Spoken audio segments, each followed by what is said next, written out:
Crocs are one of the most aesthetically unpleasant sights to behold, but at the same time, the term has been a commercial success in every sense of the term.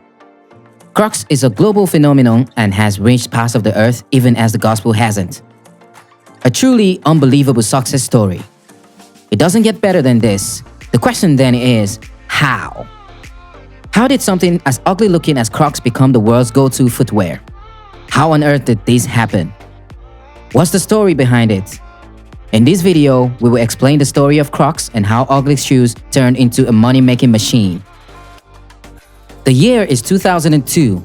Lyndon Hansen, George Bodecker, and Scott Seamans were on a sailing trip around the Caribbean.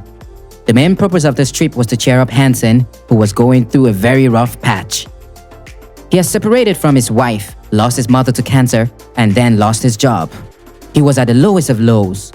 George and Scott, who have been friends with Hansen for quite a while, were hoping this trip would help him clear his head and get him ready to go again. Now, 48-year-old Scott had made a name for himself developing products and was at it again. On the boat, he asked Hansen and George to try out his newest idea, a pair of rubber-like clogs he had been working on after spotting something similar while he was doing some business in Canada. He decided to make improvements based on what he saw. The shoes he saw were manufactured by a company in Quebec and were not produced in mass quantities. The shoes were something he had not seen before, and he thought one or two touches would improve the marketability of the shoes. The shoes were made of rubber or plastic and lacked a back strap. Scott made his own enhancements to the shoes and excitedly showed them to his friends, offering them the chance to try them out. Their immediate reaction was, "Those are ugly." The look of the shoes made them doubt if it was actually a sellable commodity or if Scott was just in over his head. On the other hand, Scott was confident in his new creation and convinced his friends to try them out. It did not take long before both Hansen and George had a change of heart and were finally on the same page with Scott. The shoes were incredibly comfy and light. The experience was so good that they immediately decided to be partners and do business together. They likened the shoes to crocodiles because of their ability to flourish on land and in water, and named the shoes after the reptile. George Washington himself was a successful man by his own rights.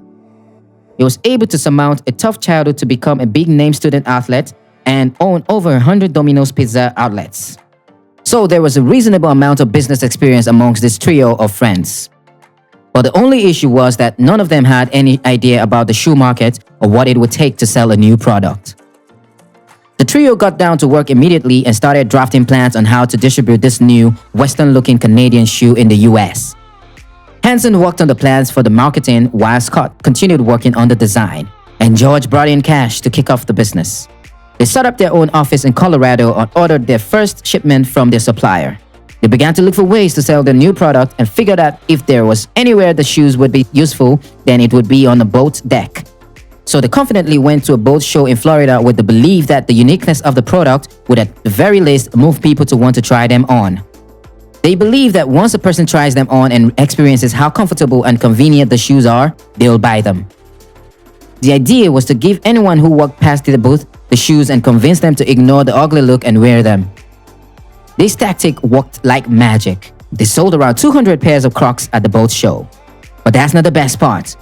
The trio found out through people who worked in other industries and were at the boat show that Crocs would be superb not only for boats but for kitchens, hospitals, restaurants, and anywhere walkers wear their feet for a long time.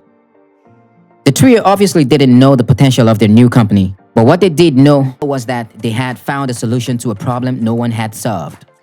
Crocs continued their upward trajectory despite harsh criticism from fashion critics who labeled them as an unfortunate trend and were convinced that it was only a trend that would one day fade away. However, the reverse was the case.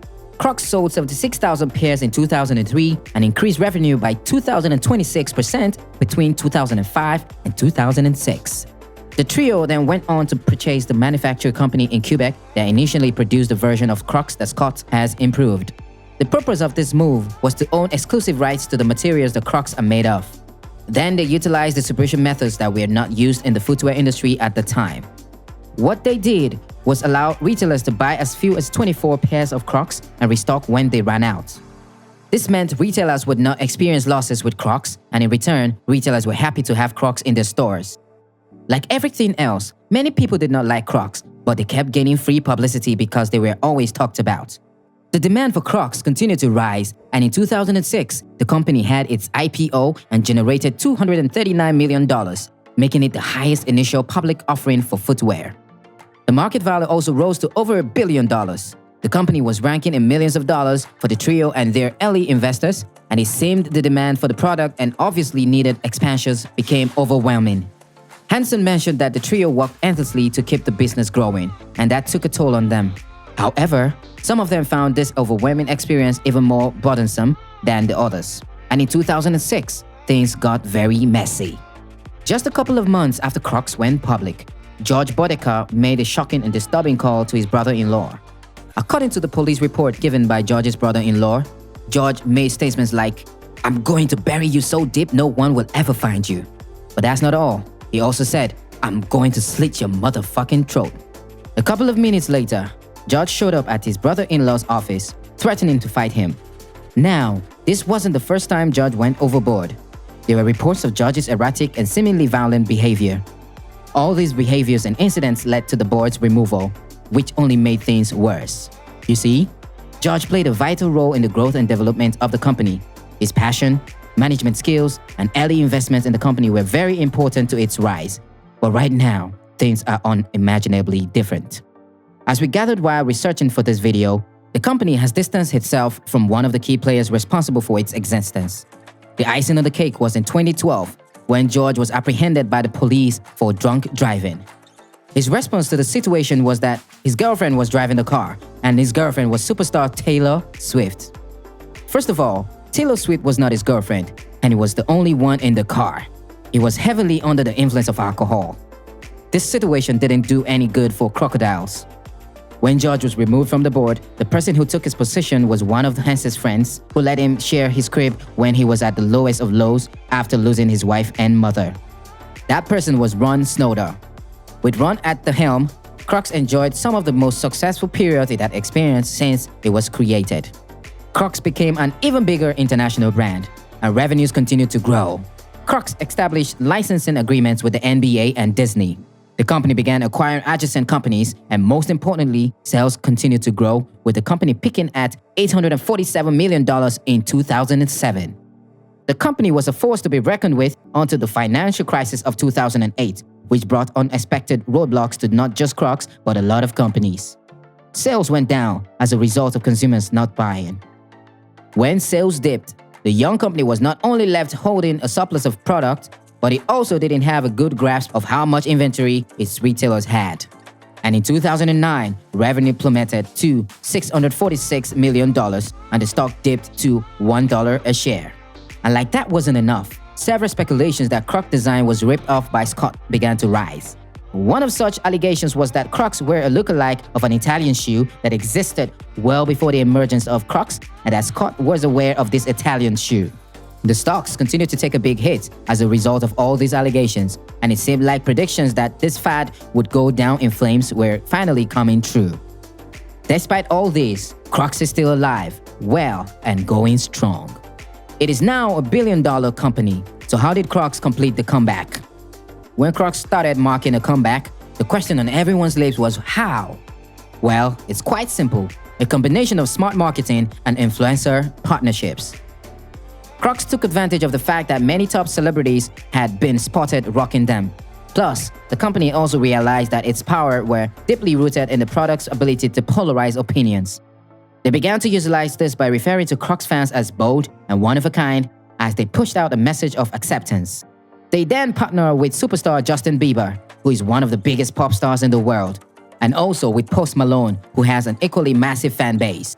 Collaborations with Kentucky Fried Chicken established Crocs' identity as a cultural chameleon who could collaborate with literally anything.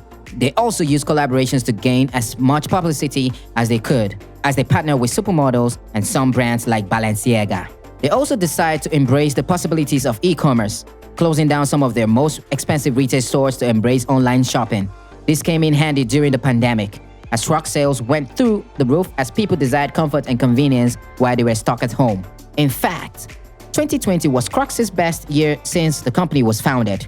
The sales in 2020 went up by 300%. And in 2021, the company reported record sales of $2.3 billion.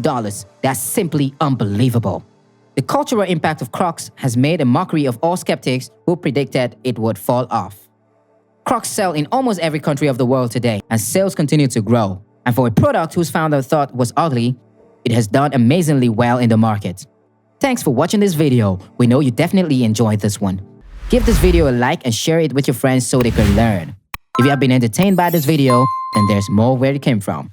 Subscribe to the channel to find other expository videos like this one, and you'll be amazed at the things you didn't know. See you on the next video. Cheers.